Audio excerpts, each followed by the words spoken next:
যদি কেউ আহত হয়ে থাকে সিম্পলি আমি দুঃখ প্রকাশ করছি। অবশেষে দুঃখ প্রকাশ করলেন শিক্ষামন্ত্রী।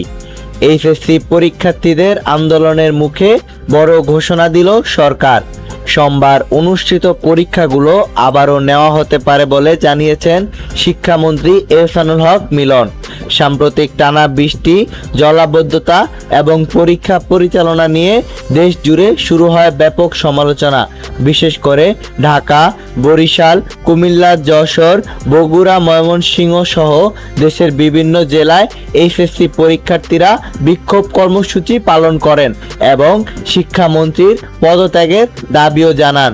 এই পরিস্থিতিতে জাতীয় সংসদে বক্তব্য দিয়ে শিক্ষামন্ত্রী বলেন, যদি আমার কোনো মন্তব্যে কেউ কষ্ট পেয়ে থাকেন তাহলে আমি আন্তরিকভাবে দুঃখ প্রকাশ করছি।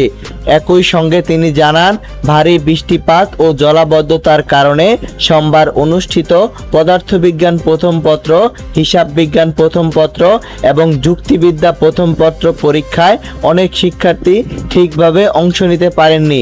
বিষয়টি সরকার গুরুত্বের সঙ্গে পর্যবেক্ষণ করেছে। শিক্ষামন্ত্রী আরও বলেন, বন্যার কারণে ইতিমধ্যে চট্টগ্রাম শিক্ষা বোর্ডের অধীনে সব জেলার পরীক্ষা স্থগিত করা হয়েছে।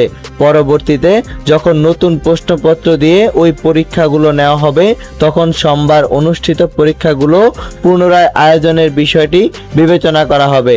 তবে তিনি স্পষ্ট করে বলেন, তার আগের মন্তব্য কোনো নির্দিষ্ট ব্যক্তি বা শিক্ষার্থীদের উদ্দেশ্যে ছিল না।